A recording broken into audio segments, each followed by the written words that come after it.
Do you want to be rich? Do you want to drive a Maybach car with matching Maybach pillows?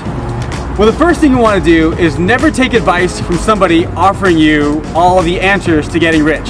I see them all the time online, and I see people trying to sell you information about selling information on how to get rich. And I think it's the most disingenuous thing that somebody could ever do, ever. So what we're doing here today is actually we're gonna meet with a friend, and he went through his own transformation. And here at the factory, we're really big on weight loss transformations and health transformations. And I believe at the bottom of my heart that those are the most important transformations that any of us can go through.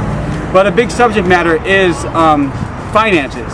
So I want to take this time today to talk to a member of our factory and a really good friend who went through his own extreme and dramatic financial transformation.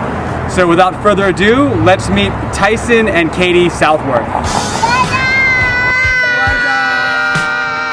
Hi, I'm Tyson. This is my daughter Lizzie, and we're here today with my wife Katie, who is getting a hop sleeve tattoo done by Big Gus. And we own a brewery as well as a plumbing company, and we are parents. I have 4 daughters and a grandson. At my lowest point, I was addicted to drugs and in jail pending a case that they were giving me an offer of 21 years, 7 months.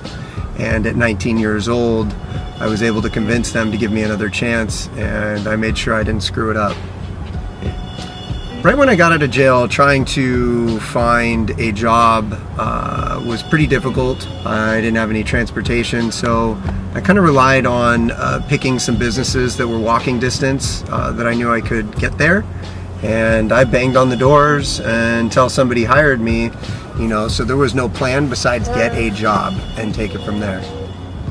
A turning point for me came when I got fired from that job. You work for someone else, you're 100% replaceable. Doesn't matter who it is, what you're doing, what your skill set is, you're always replaceable. Always, unless it's your spot and you're the one doing the hiring. And that was the big lesson I took away from that. And I never worked for another person again. And I learned how to do plumbing and eventually got my plumbing contractor's license after working in the field. And so I did, I ran my first ad.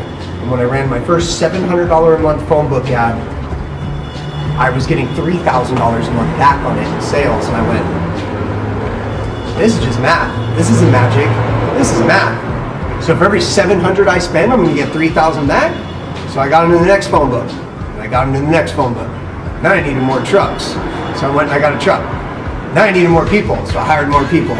This snowballed for years until one day, he said, you will never make money working in your business. You're only gonna make money when you start working on your business.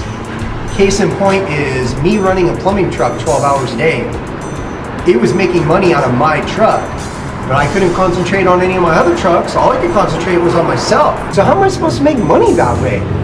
So I hired someone else, threw him into my truck, built an office in my house and said, I'm gonna watch every truck, every call, and find out exactly what happens all day long inside of this business. And the moment I did that was the moment that I was able to take that place from 3 guys and 3 trucks in 2007. By 2010, I had 18 guys. I have no idea how many trucks, maybe 12 trucks, and 2 locations in town. By 2012, I had 5 locations, over 30 trucks, almost 50 guys, and hopefully I don't come off as just some lucky ass douchebag. I've worked my fucking ass off.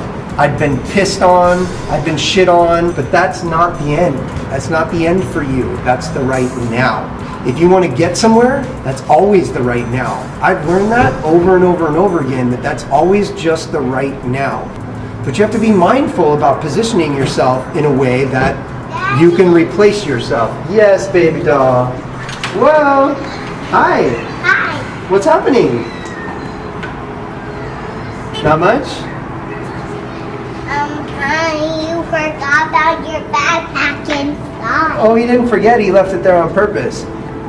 So you always have to work before you get these moments where you get to be hanging out in a shop with a great tattoo artist, drinking your own beer, on camera, hanging out with your baby, hanging out with your wife. You're gonna have to put some work in. We need to work hard, set goals, make sure that you understand what's at the end of your tunnel, and don't procrastinate. So, if you have any questions on what you think you should do, or where to go, or how to get it done, just please hit up the factory, Charlie's Transformation Factory.